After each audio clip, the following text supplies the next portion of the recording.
So this is my own personalized Japanese tea making ceremony adapted for life in Britain.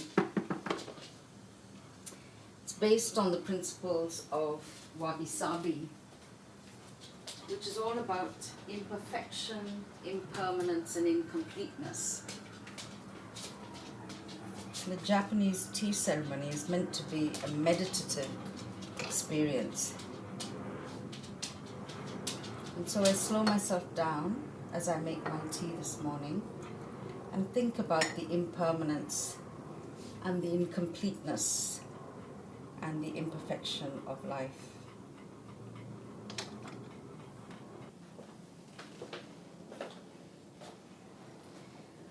This mug is very important to me.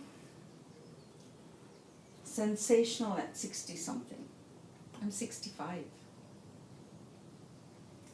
And I can tell you honestly that I have never been happier. I remember my 20s, they were filled with angst. My 30s were filled with early child rearing. My 40s, lots was happening, including infidelity.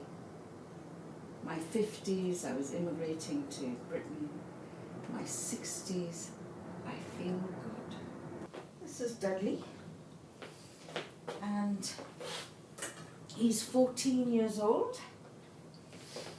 He's deaf and he's blind, and tragically he's even losing his sense of smell. But he's quite a cheerful chap. Lacking a neocortex, he is unable to reflect upon the difficulties of his aging,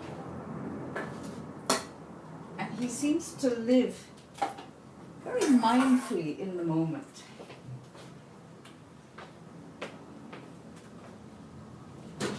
So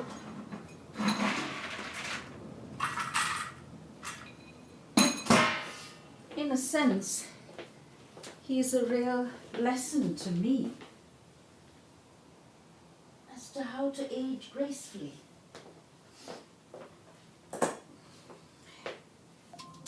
Alexa, stop timer.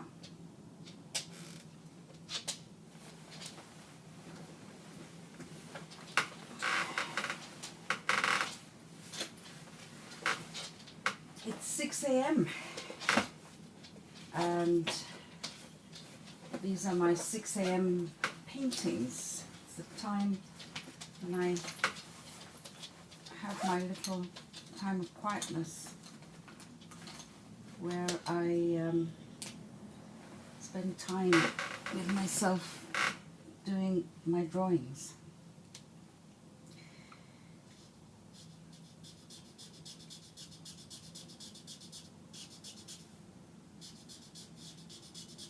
It's a time when I become quite self-reflective.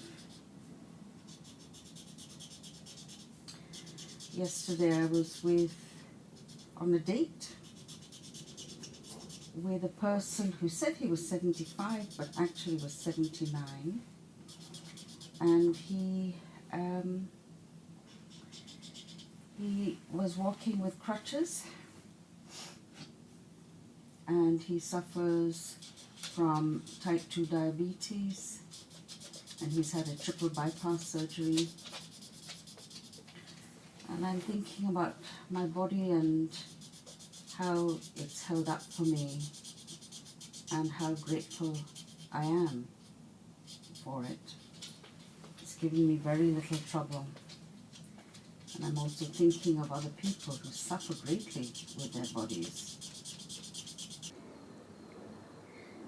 So I'm with my friend Lorraine, and we watched Die, Die, Die, Old People Die at the Battersea Arts Centre yesterday. Both of us are all, we're past 60 something, and it seems like death is a very pertinent topic of conversation between us. So we're here to talk about death. What did you think, Lorraine?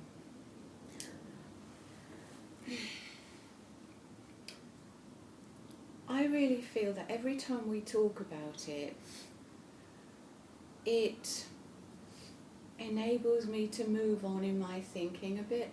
It has been very present for me always in an intellectual way, and I feel it's becoming more and more visceral.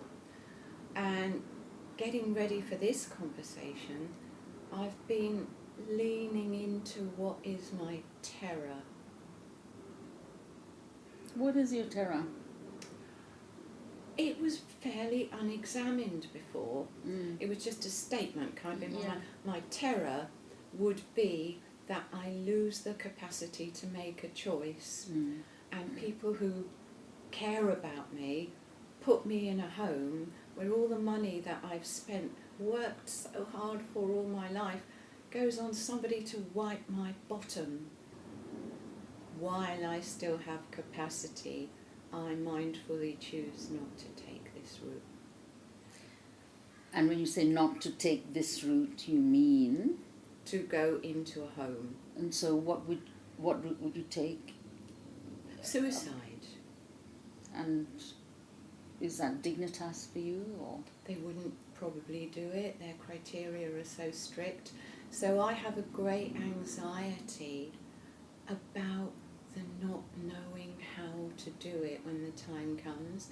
I don't know, what's your point of view? Well, for me it's slightly different. I think I am very ambivalent because on the one hand I think to myself, I don't ever want to be at that place where I'm so old and so frail and such a burden to my children that life is not really viable or meaningful anymore. On the other hand, I think to myself, if I did, say, avail of dignitas, and we haven't looked into those kinds of things yet, we're planning to do that in October. If, the other hand is about running the full gamut of the human experience. Absolutely. You know what I mean? Even if I did have dementia, or if I did have some kind of debilitating, long-term, progressive, degenerative disease, what does it mean to embody that experience? So these two things kind of are a dialectic, and I shift from one pole to the other.